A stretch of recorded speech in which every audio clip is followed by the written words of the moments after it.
सक्रियता और कर्तव्य निष्ठा को देखते हुए उनके अवतरण दिवस के पावन अवसर पर हमारे जिला कार्यकारिणी, हमारे राष्ट्रीय कार्यकारिणी द्वारा उनको प्रदेश महासचिव का पद मनोनीत किया गया। वो इसलिए उनको प्रदेश महासचिव नहीं बनाया गया कि वह राष्ट्रीय अध्यक्ष के करीबी थे, प्रदेश प्रभारी के करीबी थे, प्रदेश अध्यक्ष के करीबी थे। नहीं, ये उनकी सक्रियता थी, संगठन के प्रति उनकी कर्तव्य निष्ठता थी, जिसको देखते हुए उनको प्रदेश महासचिव बनाया गया। आज बलिया की हमारी कार्यकारिणी इतनी मजबूत है कि उत्तर प्रदेश की सरकार को मैं चुनौती देता हूं। उत्तर प्रदेश की सरकार भी अगर बलिया की कार्यकारिणी चलती है तो 2 मिनट उनको भी झुकना पड़ जाता है।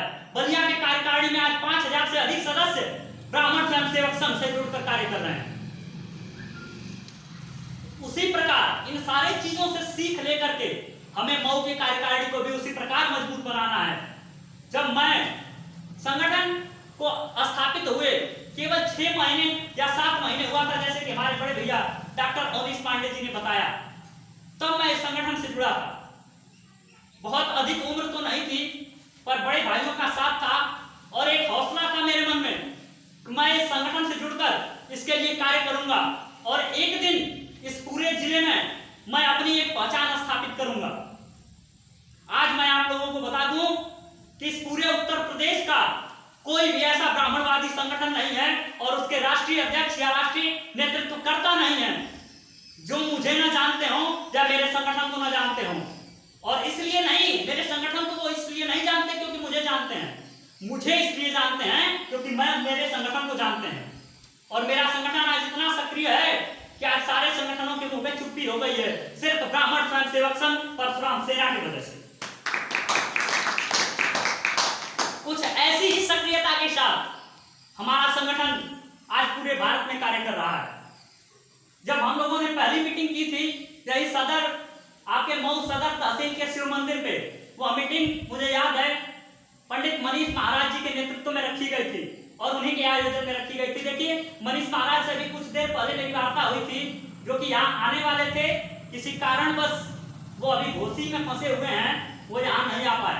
मैंने उनके साथ जब मीटिंग की थी तो हमारी संख्या आपको पता है कितनी थी?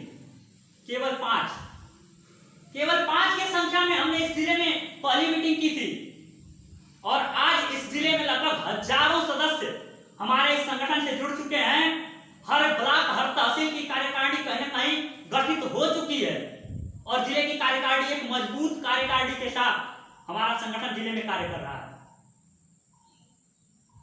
कुछ दिनों पहले हुए संगठन में कुछ उथल पुथल की वजह से अभी कल परसों वाली मीटिंग में ही हमारे संगठन के मऊ की कार्यकारिणी को भंग किया गया और अब नए ऊर्जावान कार्यकारिणी का गठन बहुत ही शीघ्र किया जाएगा।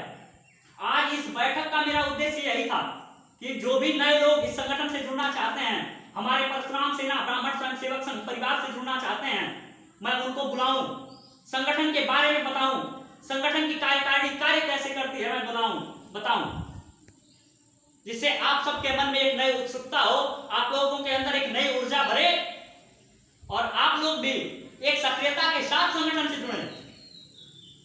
हम यहाँ बैठे अगर 10 हैं तो अगर महीने में हम एक को जोड़ेंगे तो कल 20 की संख्या में, अगले महीने हम यहाँ 20 की संख्या में मीटिंग कर सकते हैं और ऐसे ही प्रतिदिन वह संख्या हमारी बढ़ती चली जाएगी। पर जरूरत है तो हमें थोड़ा सा सक्रिय होने, थोड़ा सा ध्यान देने अपने समाज के उत्थान के लिए। और मैं तो कहना चाहूंगा कि अपने बचाव के लिए, क्योंकि अब आज के परिवेश में इस सरकार के राज को देखते हुए, जैसा कि आप लोग जानते हैं कि पिछले कुछ वर्षों से सबसे अधिक अगर उत्तर प्रदेश में कोई प्रताड़ित हुआ है तो ब्राह्मण प्रताड़ित हुए हैं। आप लोगों ने देखा होगा कि निर्दोष ब्राह्मण पुत्रों की कितनी हत्याएं करा दी गई, कितने ब्राह्मण प्रताड़ित हुए, कितने ब्राह्मणों के घर तोड़ दिए गए, पर कोई भी राजनीतिक पार्टी, कोई भी सरकार, कोई भी नेता इस पर आवाज उठाने नहीं आया। अब जब चुनाव आ गया है, चुनाव हमारे सिर पर है और जब हमारे उत्तर प्रदेश की सरकार ने यह देखा है कि अब ब्राह्मण कहीं ना कहीं सक्रिय हो रहे हैं और सरकार के द्वारा किए जा रहे इस अन्याय के विरोध में अपने आप को मजबूत कर रहे हैं, एकत्रित कर रहे हैं, तो अब लोक लुभावन वाद जनता पार्टी ने बड़े बड़े पदों को अब ब्राह्मणों को वितरित करना शुरू कर दिया है। जितने भी उत्तर प्रदेश के यशस्वी और माननीय पद थे, इन सब पर लगभग 60 से 65% पदों पर ब्राह्मणों की नियुक्ति कर दी है। पर इन सारे लुभावने वादों की वजह से और इन सारे लुभावने पदों की वजह से हम केवल किसी पार्टी या सरकार से नहीं जुड़ सकते। हम उस सरकार और उस पार्टी के साथ जुड़ेंगे जो पार्टी या जो सरकार या जो नेता सड़क से लेकर के और संसद तक ब्राह्मणों की आवाज उठाएगा, ब्राह्मणों के कदम से कदम मिलाकर चलेगा और ब्राह्मणों के सुख दुख में साथ देगा। किसी न किसी ऐसे नेता का साथ देगा। देखिए, अगर बातें ही करते रहे तो बातें बहुत लंबी चलेंगी, इसलिए बहुत कुछ न कहते हुए हम कार्यक्रम को आगे बढ़ाते हैं और अब इस सभा को संबोधित करने के लिए हम आमंत्रित करते हैं आदरणीय कृष्ण चंद्र दुबे जी को।